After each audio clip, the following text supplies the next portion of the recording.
remember being 12, 13 years old watching Geraldo Rivera on his investigative reports on everything from the vault of Al Capone or whatever it was to drug kingpins being arrested.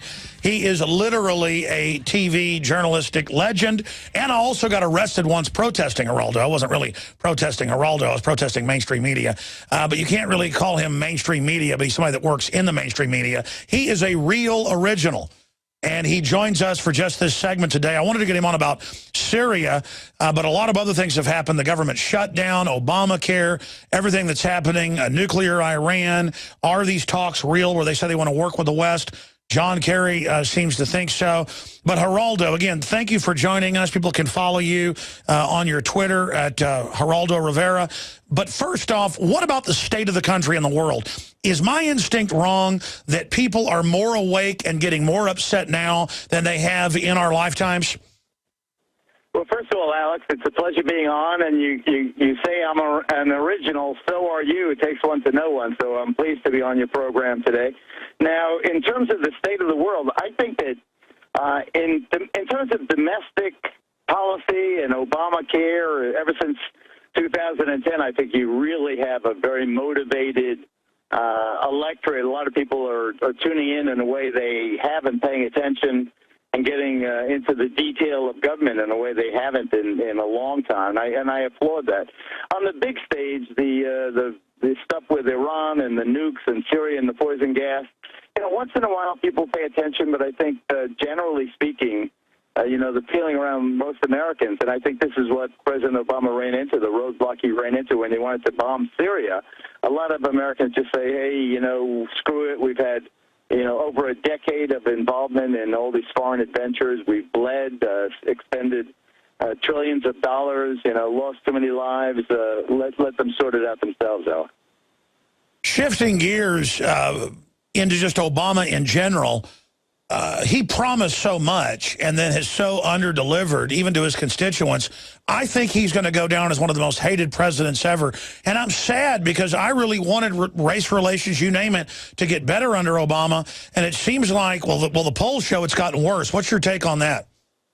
Well, Alex, as a former hard left, long-haired street lawyer, radical protester against the war and pro-civil rights in the 60s, I have to say that the election of the first black president in our history was like a dream come true. It was like the fulfillment of something I had worked for and never thought I'd see it in my lifetime. So when he got elected, I can remember how emotional I was and how positive it was.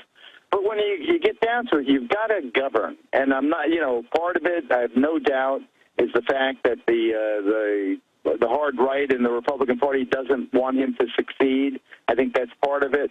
But I think a lot of it is, when I think back to the days of, Lyndon Johnson or even Bill Clinton, where you had, certainly Reagan, where you had people that were, they had their idealism, they had their ideology, they had their ideas, but they were pragmatic enough to make things work.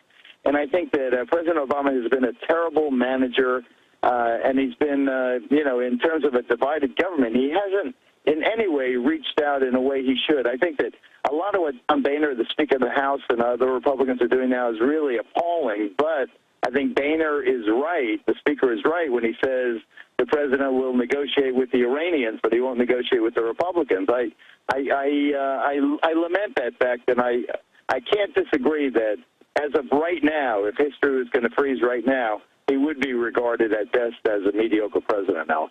Now, Geraldo, I didn't get you on to talk about all the amazing things you've done, but it is interesting. And since I've got you here, before we get back into politics, out of the 170 awards for journalism, including prestigious Peabody Award, Emmys, national and local, and so many others.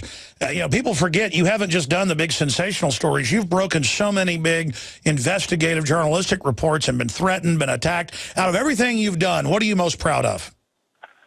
There's no doubt about it. I don't even hesitate. There's been so many stories, thousands and thousands of stories. But the stories I did about the institutionalized, we used to call them mentally retarded, now they call them developmentally disabled. There's no doubt about it. Helping to close America's institutions for the retarded is definitely what I wish they would put on my tombstone instead of opening Al Capone's vaults or sleeping with this one or that one. I would love them to remember that we helped change the way the developmentally disabled are cared for in this country, Al. Yeah, that's why I brought that up, because I just kind of spurted out the Al Capone vault, and I bet you're sick of hearing about that. It's like I'm sick of hearing I'm the guy with the bullhorn. That's like, oh, you're the guy with the bullhorn. And it's like, no, I've done a couple other things other than a bullhorn. You know, so much is going on in the world right now. My issue with Obamacare is it was written by the insurance companies. Their stock has doubled in many cases, and it's going to be selectively basically enforced. A lot of people are exempt from it. I mean, I've got a big problem with Obamacare. Why do you think the American people have turned against it? Because it's so complicated, because you're right about the insurance companies leading the way. I know that, you know, I got half a dozen people work for me in various, you know, in this thing on the boat in the backyard, my secretary, etc.